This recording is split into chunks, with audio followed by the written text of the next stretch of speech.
See everyone here. As you all know, this panel honors the work of John Merriman. And I don't have to tell you all this, but John's knowledge of French archives is truly astounding. And we were reminded this morning that he has worked in every single departmental archive in France, all 95 of them. But the depth of his knowledge is also matched by the breadth of his contribution to French history, to so many fields, urban, local, labor, revolutionary history, among many others. And so those of us who have had the tremendous good fortune to be mentored and befriended by John would like to thank him for his support and inspiration. As you will see, all of the papers on this panel reveal John's influence in researching protests, the police, the marginalized, and they also demonstrate John's ability to encourage work in many directions, such as the environment, gender, and empire. So let's start with a round for John.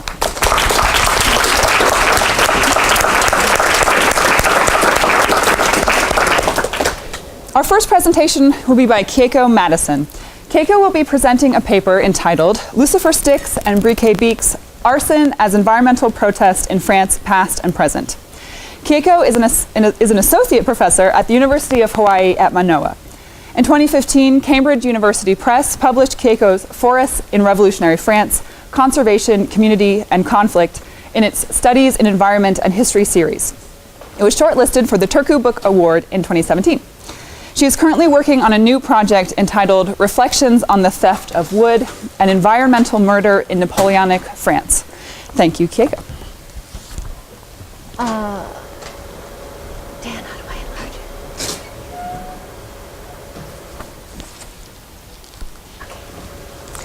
it? Okay, thank you so much, all of you. First, a little apology in advance. I have horrendous allergies, and so if I start snorting and sniffling, just forgive me.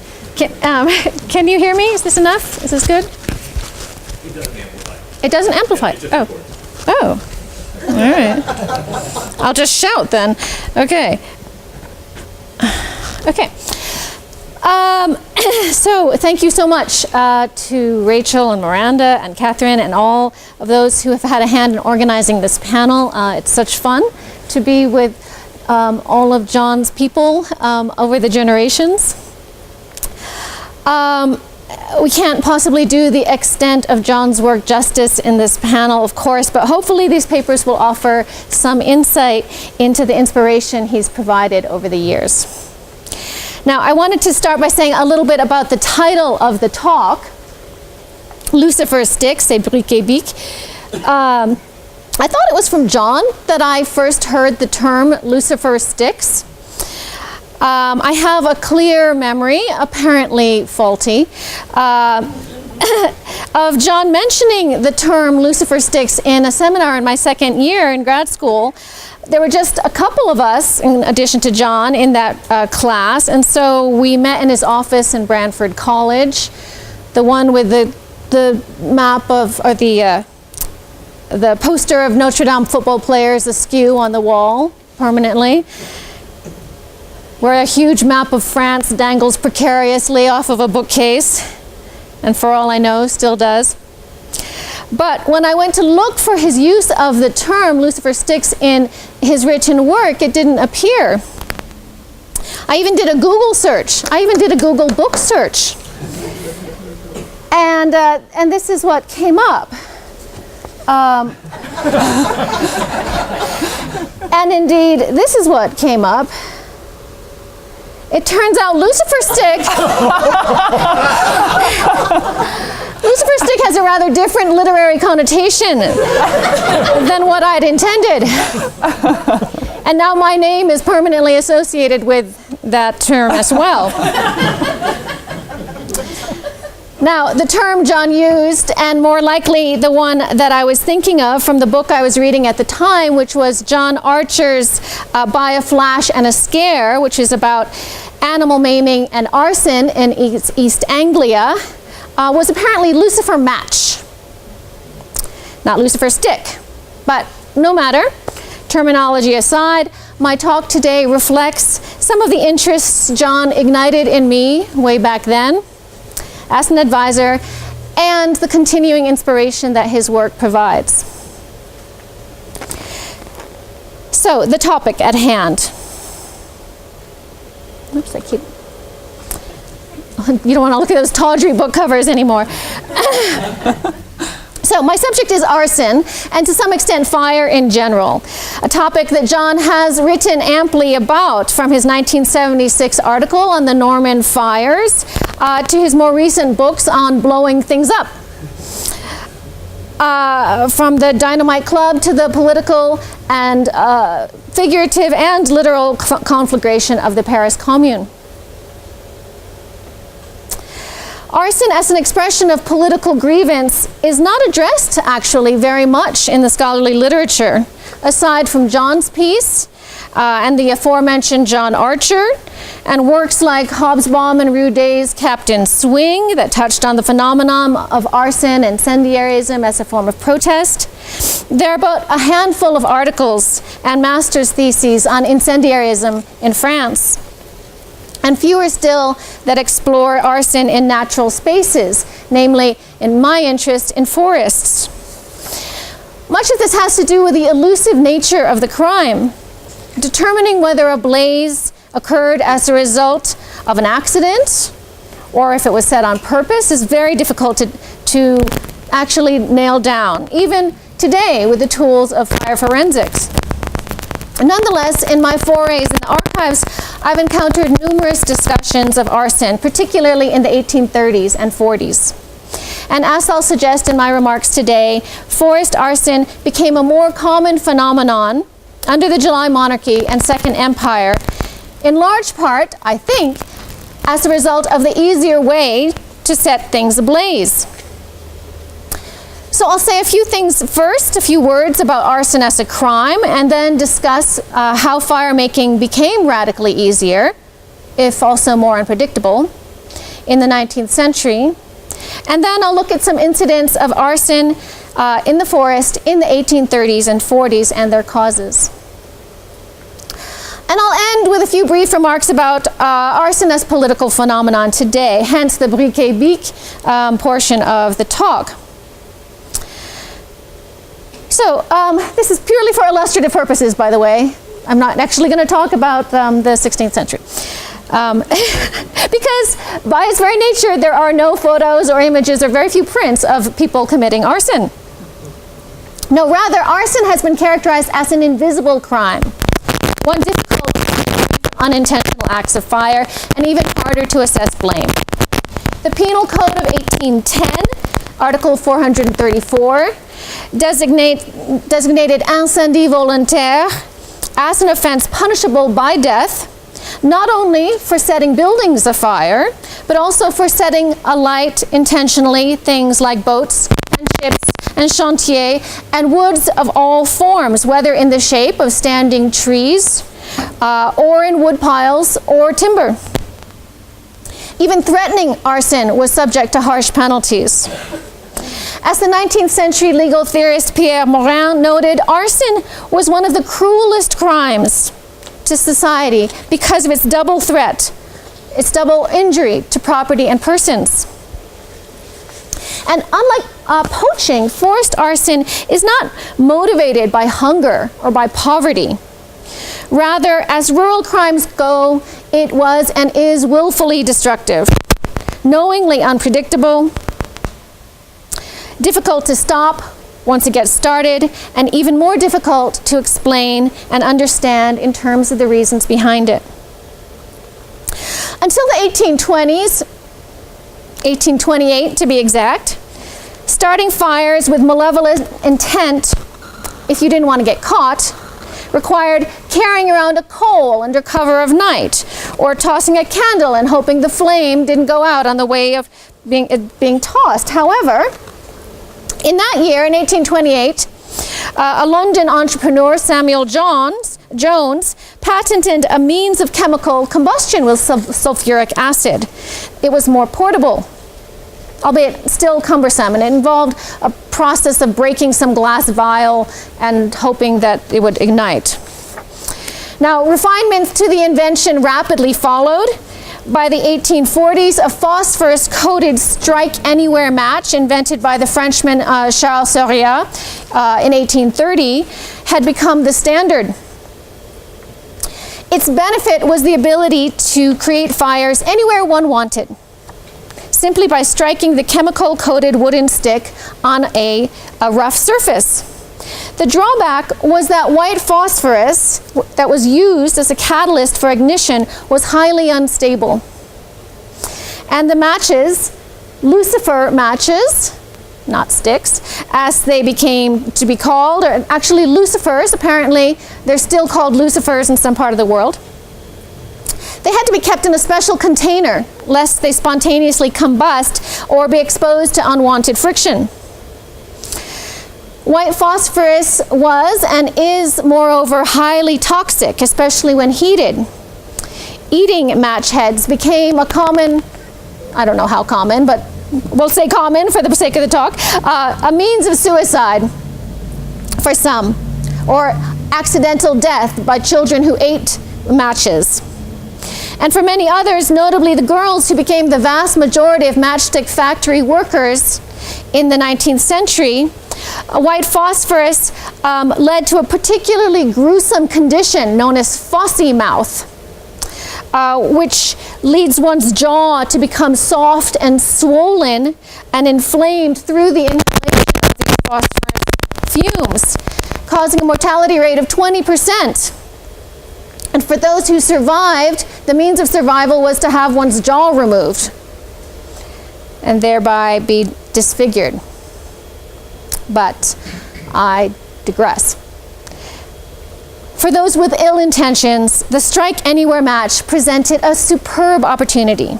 One could now go under cover of night to any spot and start a blaze without being troubled by the coal portage of a coal or by giving yourself away by carrying a big torch.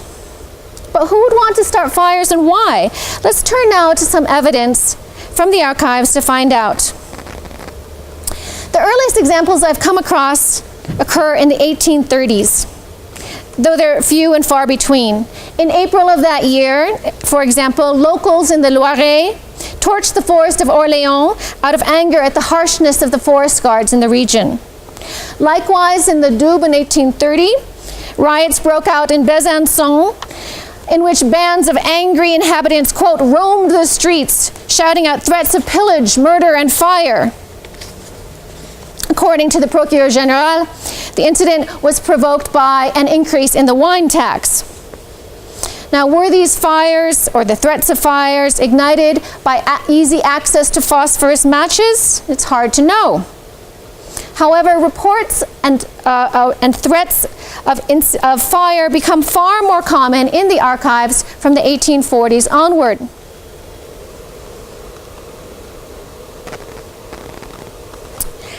In Franche-Comté, fires were repeatedly discovered in the Forêt de Serre in February and March 1840, a time of the year when damp weather should have made natural ignition unlikely. Here in the Forêt de Serre, and that's a 19th century print, the forest is known for its grotto called the Armitage, because supposedly some druids and later hermits lived in it. But in the Forêt de Serre, in the 19th century, there were quite a number of fires in which the prefect of the Jura, a man named Thomas, reported to the Minister of the Interior that the fires contained, quote, clues of the animosity which is felt toward the agents of the forest administration. Ill will is not a stranger to any of these acts, he reported. Considering that many individuals are suspected, they provide indication of an organized system of vengeance against the forest agents. More troubles followed in 1846 in the Forêt de Chaux, just south of the Massif de la Serre. I'm just going to give you the map again. In February, a time of year when heating and cooking fuel was especially dear, a large conflagration was discovered in the middle of the morning in the eastern section of the woods. The blaze eventually consumed 72 hectares and caused 18,000 francs in damage. And though it was one of the largest of its kind in terms of economic harm, the fire was just one of several in the Forêt de Chaux in the course of the decade. Officials became increasingly suspicious of all forest fires, particularly when they occurred at this time of year. As the prefect of the Jura observed of another blaze in the spring of that year, the common opinion is that ill will is not a stranger to this devastation. Rather, he said, in a letter to the Minister of the Interior, it was likely provoked by the bitterness over a long-running lawsuit waged by the 32 communities encircling the Forest of Chaux. A lawsuit contesting the Forest Administration's denial of their century-old use rights to gather firewood in the Massif Forestier that was right at their doorsteps. Thus, to the extent the logic of arson can be understood in the Forest of Chaux, the motivation seems to have been that if the inhabitants couldn't have the firewood to which they believed they were entitled, no one else would either. Now, I should note here, as many of you know or have heard me say or have read me say at length elsewhere, the forest was still the main source for industrial fuel in France in the 1840s, and in many ways for 2 more decades after that. Thus, as France's population grew and the needs of manufacturing intensified, the communities surrounding forests were subjected to new and ever stricter limits on their customary claims to firewood and foreclosure on their forest benefits. In the competition for energy resources, industry and the state took precedent. State timber claims were likewise prioritized over the needs of the community. But again, who was behind these intentional forest fires? The archives are quite mute on this subject. Lacking cooperation from municipal officials, much less sophisticated investigative tools, the prefect and the Forest Administration were usually left guessing. And even when there were direct witnesses of forest crimes, they were often very unhelpful. A similar incident in the same place, or rather a completely dissimilar incident, in the waning days of February 1840, again in the Forêt de Chaux, illustrates the problem. 2 brothers, Pierre and Joseph Revoir, went into the forest to gather firewood, and they were drawn to the sound of a bird frantically chirping in the bushes. And they parted the bushes to investigate and were shot in the arm and leg by a booby-trapped shotgun. Now, the men were mercifully unscathed, but they went back the next day with reinforcements to investigate, and only to see the would-be assassin running off with a shotgun, accompanied by a dog, which the man then set upon them. The case went cold after that. As the frustrated prefect of the Jura wrote to the Police Générale, the men gave a very precise description of the dog, but a very imprecise one of the fugitive.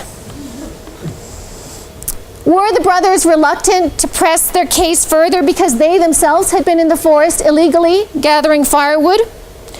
Or is it more that identifying the perpetrators of forest crimes of any sort, whether it's arson or personal attack, is inherently difficult, hampered by the dim lighting and dappled shadows and the uneven terrain and the vagaries of the weather in the woods? What is apparent is that the State Forest Administration, tasked with determining and enforcing the distribution of forest benefits, was deeply unpopular in the 19th century. And the deep animosity that many rural inhabitants harbored towards the Forest Administration was expressed through attacks on its personnel and even through arson on the trees themselves. The most widespread incidents that I've come across occurred in the spring of 1852, when blazes were reported across the country, from the Haute-Saône to the Moselle and Tarn and Indre. Most local officials hastened to assure the Ministère de la Guerre that these incidents were not politically motivated, but the ministry had its doubts. As the captain of the Gendarmerie of the Meuse reported, there have been many fires of late in the region and active surveillance has been organized, but the general view is that it is a system organized by the demagogic party. Not all fires are political, of course. Mere threats of fire, even less so. In one such incident in 1846, in a region in the Jura, a not too savvy extortionist sent letters to the local landowners threatening that he would set their buildings ablaze if they didn't pay him a large sum of money, which, enlisting the help of the police, he promptly did. And once the money had been deposited in the place that was agreed upon, the police seized the man and he was arrested. In another incident in 1846, when Antoine Bouillero, a 43-year-old resident of Salon in the Jura, was arrested for having set the postmaster's house on fire and for threatening to burn down others. His defense was that he was hungry and he wanted to be in prison where he could be fed. He got this for 6 months. Now, whether matches can be said to have made such acts possible, it is again hard to know. They at least appear to have emboldened the malfaiteurs and facilitated their follow-through.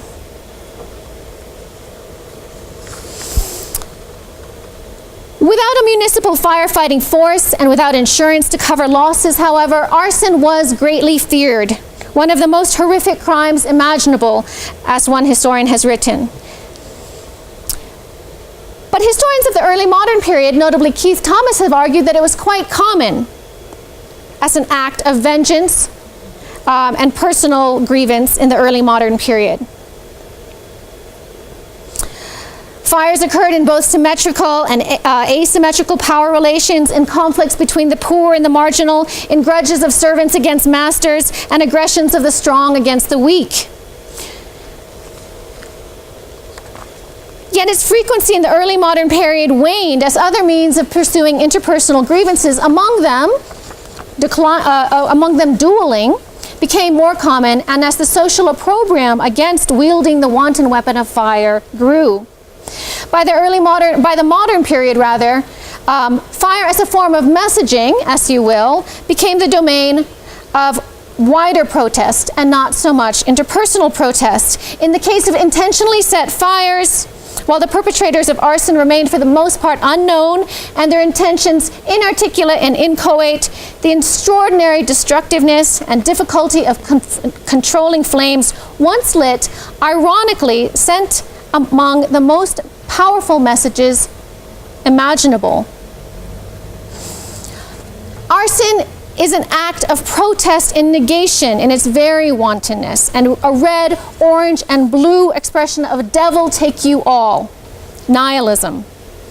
When combined with political discontent, arson's very ambiguity amplifies its expressive force, sowing fear and uncertainty about the intentions of its perpetrators.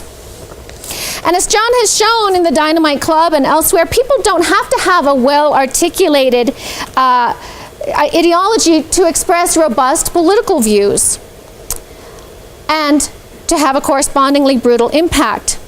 This brings me then to the last bit of what I'd like to say today, the Briquets Bics component of my talk. Really, I'm trying to explain the talk, so sorry, the talk title. I've tried to be too clever in finding a rhyme, but we'll get there.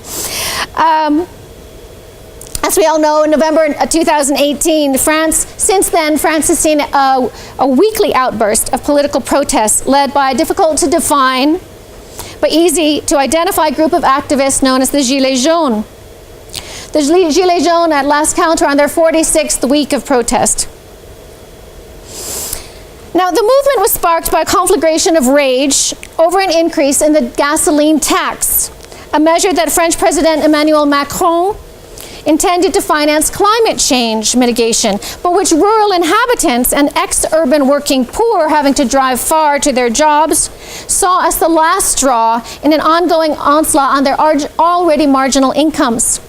Though the tax on the gasoline was quickly put on hold, the measure signaled the general cluelessness of the government towards France's most economically marginalized communities. We aren't against the government, one Gilet jaune insisted, but our survival comes first. The conflicts caused by socioeconomically oblivious top-down environmental policies are unfortunately nothing new.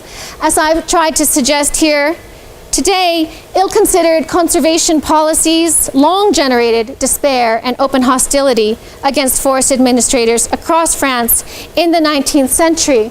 And the use of fire as a form of messaging, again, expresses the depths of hopelessness. This fire in the Préfecture de la Haute-Loire in the Puy-de-Valais, it began as a kind of fire in front of the gates and actually spread and ended up burning the interior and causing excessive damage. Not arson per se, more like fires gone out of hand. These fires of all sorts, if we do not attend to them, they will not go out. And moreover, to conclude, I should say that the fires that we're seeing burning now, that we will see burn more in our future as the climate grows hotter around us, will become even harder to control, even as they are difficult to explain because of our inattention. I think I'm out of time. So that's it. I got to the end of the fires. Thank you.